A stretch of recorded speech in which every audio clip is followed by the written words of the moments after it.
আজি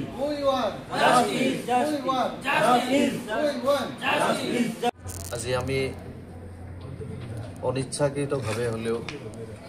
আজি এই অংশখন আমাৰ ধৰ্মঘট কাৰ্যসূচীত আমি বহিবলৈ বাধ্য হৈছোঁ কাৰণ আজি 16-17 বছৰে আমি দিনক দিন কৰা নাই ৰাতি কোৱা নাই তেনেকৈ আমি এইখন চৰকাৰৰ কাৰণে আমি যিমানখিনি যি নিৰ্দেশনা আমাক দিয়ে সকলোখিনি নিৰ্দেশনাই আমি মানি চলি প্ৰতিদিনেই সকলোখিনি কাম কাজ আমি নিয়াৰিকে যেনেকৈ আমাক নিৰ্দেশনাটো দিয়ে তেনেকৈ আমি নিয়াৰিকে কৰি গৈ আছোঁ আমাৰ মাজত আমি সকলোখিনি আমাৰ পঞ্চায়ত আৰু গ্ৰামোন্নয়ন ঠিকাভিত্তিক কৰ্মচাৰী কাউন্সিলৰ ফালৰ পৰা আমি এইখিনি কথাই ক'ব বিচাৰিছোঁ যে আমাৰ মাজত আমি এগ্ৰিগেটেড ইঞ্জিনিয়াৰো আছে আমাৰ তাৰপিছত GRS আছে GPC আছে কম্পিউটাৰ এছিষ্টেণ্ট আছে একাউণ্ট এছিষ্টেণ্ট আছে প্ৰগ্ৰাম মেনেজাৰ আছে RDMP আছে MS মেনেজাৰ আছে ADPM আছে BPM আছে এনেকৈ আটাইখিনি আমি লগ লাগি আমাৰ যি অৱস্থা দুৰৱস্থা সেইখিনি আমি বাৰে আমাৰ চৰকাৰক নতুবা আমাৰ ঊৰ্ধ্বতন কৰ্তৃপক্ষক আমি বহুবাৰ জনোৱাৰ পিছতো আমাৰ একো আজিলৈকে যিখিনি আমাৰ প্ৰাপ্য আচলতে আমি যি কৰ্ম আমি আগবঢ়াই আছোঁ যিখিনি আমি কাম কাজ আমি কৰি গৈ আছোঁ সেই কামৰ যিখিনি আমাৰ মৰ্যাদা আমি প্ৰাপ্য সেইখিনিও আমি আজিলৈকে পাবলৈ সক্ষম নহ'লোঁ প্ৰতিবাৰে যেতিয়া আমি কথাখিনি আমাৰ দুখ বেদনাখিনি আমি উত্থাপন কৰিবলৈ যাওঁ ক'বলৈ যাওঁ তেতিয়া আমাক এটা কথাই আমাক কৈ দিয়ে যে ঠিক আছে তোমালোকৰ সমস্যাখিনি আমি চালি-জাৰি চাই আছোঁ আপোনালোকৰ ব্যৱস্থাখিনি আমি যিমান সোনকালে পাৰোঁ কৰি দি আছোঁ কিন্তু আজি ক'বতে আমি সেই সুদুত্তৰ আজিলৈকে আমি দেখা নাপালোঁ তো সেই গতিকে আমাৰ অনিচ্ছাকৃতভাৱে হ'লেও আজি আমি এই ধৰ্মঘট কাৰ্যসূচীত আমি বহিবলৈ বাধ্য হ'লোঁ তো এই মঞ্চৰ পৰা এই আমাৰ প্ৰতিবাদী কাৰ্যসূচীৰ দ্বাৰা আমাৰ অসম চৰকাৰক আমি এই কথাটোকে অনুৰোধ কৰি জনাব বিচাৰিছোঁ যে আমাৰ যিখিনি প্ৰাপ্য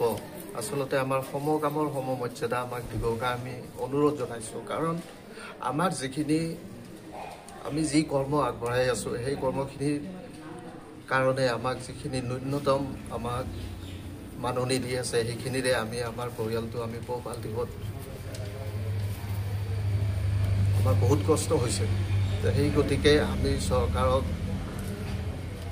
বিনম্ৰভাৱে অনুৰোধ জনাইছোঁ যে আমাৰ যিকেইটা দাবী সম্বলিত আমাৰ দাবী আছে সেই দাবীখিনি যাতে আমাক চৰকাৰে আমাক পূৰণ কৰি আমাৰ যাতে উপকৃত কৰে আমাক সকলোকে তাকেই আমি অনুৰোধ জনাইছোঁ যে আমাৰ দাবীকেইটা হ'ল এনেকুৱা যে বৰ্তমান পোৱা বেতনৰ উপৰিও আমাৰ ন্যূনতম 30,000 টকাৰ এককালীন বেতন বৃদ্ধি কৰি সমকামৰ মৰ্যাদা প্ৰদান কৰা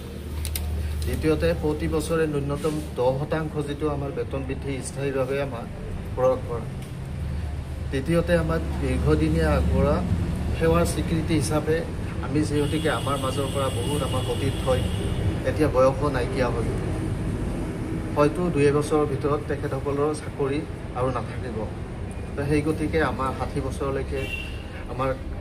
কামৰ নিশ্চিতকৰণ কৰি আমাক সেই দিশত যাতে আমাৰ জীৱনটোক যাতে চাকৰিৰ সুৰক্ষা দি আমাৰ জীৱনটো যাতে সুৰক্ষিত কৰি দিয়ে তাৰ কাৰণে আমি অনুৰোধ জনাইছোঁ আৰু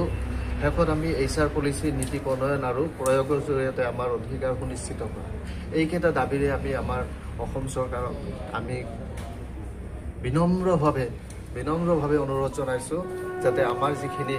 দাবী সম্বলিত আমাৰ ইনফাৰপত্ৰ হয়তো আমাৰ বিভাগীয় ঊৰ্ধ্বতন কৰ্তৃপক্ষলৈ প্ৰেৰণ কৰা হৈছে সেইখিনি যাতে আমাক অতি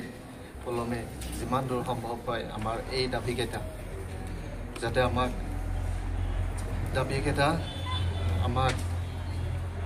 ব্যৱস্থা কৰি দি আমাৰ যাতে উপকৃত কৰে সেয়াই আমি কামনা কৰিছোঁ সেয়াই আমাৰ বিনম্ৰ অনুৰোধ আমাৰ এইখন চৰকাৰক আৰু আমাৰ মাননীয় মুখ্যমন্ত্ৰী মহোদয়লৈ আমাৰ এয়া বিনম্ৰভাৱে অনুৰোধ জনাইছোঁ ধন্যবাদ আমাৰ দাবী সমকামৰ সমধৰ্মা দিবই লাগিব